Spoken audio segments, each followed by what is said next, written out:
At Campbell's Food Service, giving operators more is at the heart of everything they do.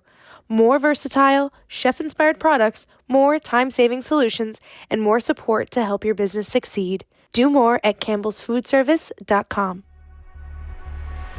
We've got lots of takeaways from this week's ICR conference. A New York City group has brought a Chicago chain into its fold, and KFC wants to stave off the Sunday Scaries. Welcome to Restaurant Daily, your daily dose of the most important news in the industry from the editors of Restaurant Business and Nation's Restaurant News. I'm NRN Managing Editor Leanne Zinsmeister. And I'm RB Managing Editor Heather Lally. What were the biggest takeaways from the annual ICR conference this week in Orlando? According to several analysts, we can expect modest growth in 2026 driven by price. We can also expect consumers to remain pressured and some uncertainty from 2025, particularly over tariff policies and geopolitical events. Further, the value environment that started midway through 2024 and picked up significantly is already starting to intensify. There are a few silver linings, too. The industry picked up sales and traffic momentum in December, and much of that has continued, while the deal-making market should pick up as, quote, investors are starved for growth. A New York City group has brought a Chicago chain into its fold. Founders Table, the parent company of Chopped Creative Salad Company and Dos Toros Taqueria, has bought Chicago-based Protein Bar and Kitchen. Founders Table CEO Nick Marsh said that he saw potential growth in Protein Bar's shakes in particular, and also saw the purchase as a chance for Founders Table to explore new markets. Chopped already has restaurants up and down the East Coast and in Tennessee and Alabama. Dos Toros operates in New York and Washington, D.C. It used to have restaurants in Chicago, but closed them at the end of 2022. The purchase comes as protein has quickly become established as the hottest trend of early 2026. Around 20 chains from Dunkin' to Jack in the Box have introduced protein-focused items in the first 2 weeks of the year alone.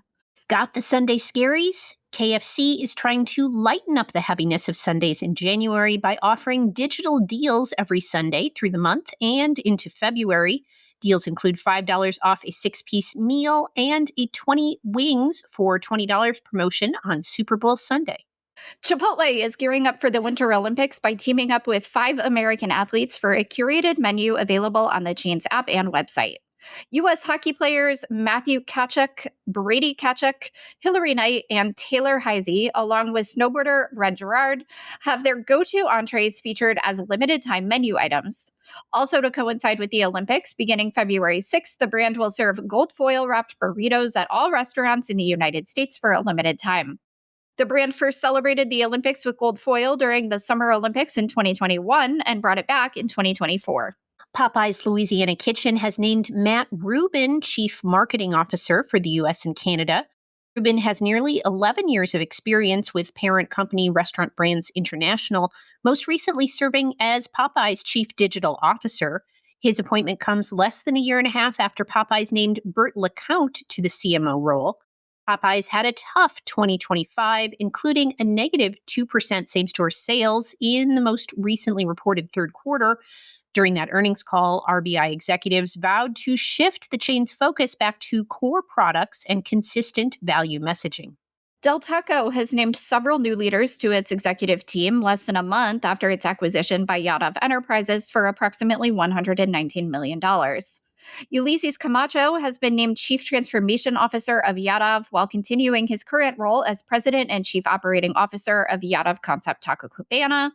Noah Chillingworth has been named Chief Marketing Officer, and Ellen Sasada has been named Vice President of Food Safety and Quality Assurance. Both Chillingworth and Sasada previously worked at Del Taco prior to its 2022 acquisition by Jack in the Box. A war over delivery tips is brewing in New York City. The city on Wednesday accused DoorDash and Uber Eats of diverting $550 million in tips from couriers. The city said the app's policy of only asking customers to tip once their order has been delivered is driving down tip totals. DoorDash refuted the claims. The dispute comes as New York is set to enact a law that will force the apps to ask for tips up front. Last month, DoorDash and Uber sued to stop it. And that should do it for today's edition of Restaurant Daily. Get the latest restaurant news every weekday wherever you get your podcasts. I'm Leanne Zinsmeister. And I'm Heather Lally. Have a great day. Thank you for listening to today's episode of Restaurant Daily. Rate us on Apple Podcasts, Spotify, and subscribe. At Campbell's Food Service, giving operators more is at the heart of everything they do. More versatile, chef-inspired products, more time-saving solutions, and more support to help your business succeed. Do more at campbellsfoodservice.com.